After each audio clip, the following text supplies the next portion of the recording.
There's a $2 liquid sitting quietly on a hardware store shelf right now, something most people walk past without a second glance, yet it has the power to transform a gray, lifeless, weather-destroyed deck into something that looks almost brand new in under 3 hours. And it doesn't require sanding, it doesn't involve staining, and it definitely doesn't involve blasting the surface with a pressure washer that strips away the grain and weakens the boards. Just $2. A simple scrub brush, about 30 minutes of effort, and a piece of chemical knowledge that the $4 billion deck restoration industry has been quietly hiding since 1941. The average American homeowner spends anywhere between $1,500 and $4,000 trying to restore a deck that, in reality, needs only $2 worth of raw chemistry. Contractors typically charge between $3 and $8 per square foot to strip and restain wood, which brings the cost of restoring a standard 300 square foot deck. The solution isn't locked behind a patent, it isn't a proprietary formula, and it isn't something that requires a contractor license to access. It's a naturally occurring compound found in common plants like spinach and rhubarb, something your grandmother may have grown in her own garden without ever realizing its industrial power. It costs about $2 per pound, and a single pound can treat up to 500 square feet of decking. This wasn't buried because it failed or because it was unreliable. It was buried because it works better than the expensive alternatives being sold today. This is the story of oxalic acid, a wood restoration compound that played a critical role during World War II, restoring military docks across the Pacific and protecting expedition ships from long-term damage, only to later vanish from public knowledge, not by accident, but by deliberate design. The story begins in 1941, at a time when the world was at war and efficiency meant survival. A chemist working with the United States War Department was documenting industrial uses of organic acids, focusing heavily on wood preservation. At that time, wood was everywhere. Docks, ships, barracks, bridges, supply depots, and every structure was constantly exposed to salt air, tropical rain, and neglect. The problem was identical to what many homeowners see today. Wood turning gray, looking dead, and leading people to believe it needed replacement or aggressive refinishing. But what was discovered changed that assumption entirely. Oxalic acid, with its simple chemical structure, didn't just clean wood surfaces, it reversed oxidation at a molecular level. The gray color wasn't decay. It was the result of a reaction between natural wood tannins and iron particles carried in water, forming a dark compound embedded in the surface fibers. And that compound could be dissolved without damaging the wood beneath.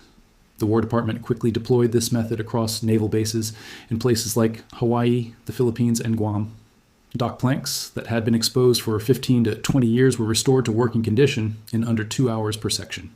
The process was documented, the results were photographed, and the method became standard maintenance protocol. But when the war ended, this knowledge didn't disappear. It shifted into the private sector. Industrial chemical companies recognized the value immediately. They took the raw compound, diluted it, added stabilizers, packaged it into branded containers, and sold it back to homeowners as professional-grade deck brighteners. What once cost just pennies per gallon was now being sold for $40 per gallon, often with warning labels designed to make people hesitant about using the raw form themselves. At the same time, a system was built around this product. Contractors were positioned as necessary experts, application methods were framed as complex procedures, and homeowners were subtly trained to believe that handling such chemicals required professional oversight. The truth is, at working concentrations, oxalic acid is not unusually dangerous.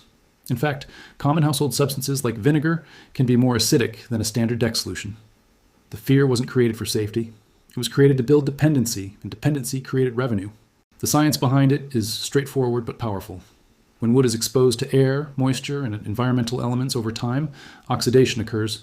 The natural tannins in the wood react with iron ions in water, forming iron tannate, a dark gray or black compound that bonds to the surface at a molecular level. This isn't dirt, mold, or rot. It's a chemical stain. And because it's a chemical reaction, it can be reversed by another chemical reaction. Oxalic acid breaks down that bond, converting the compound into a water-soluble form that can be washed away. You apply the solution, wait 15 to 30 minutes, lightly scrub, and rinse.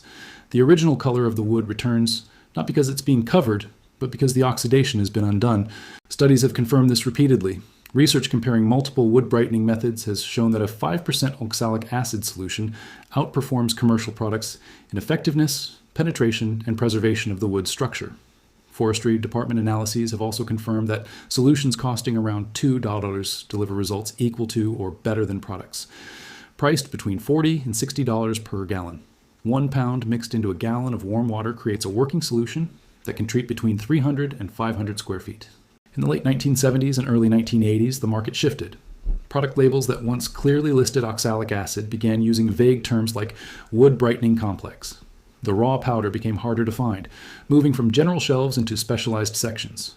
Safety concerns were cited, and while high concentrations can indeed be hazardous, the standard working solution for deck restoration, around 4 to 6%, is relatively mild.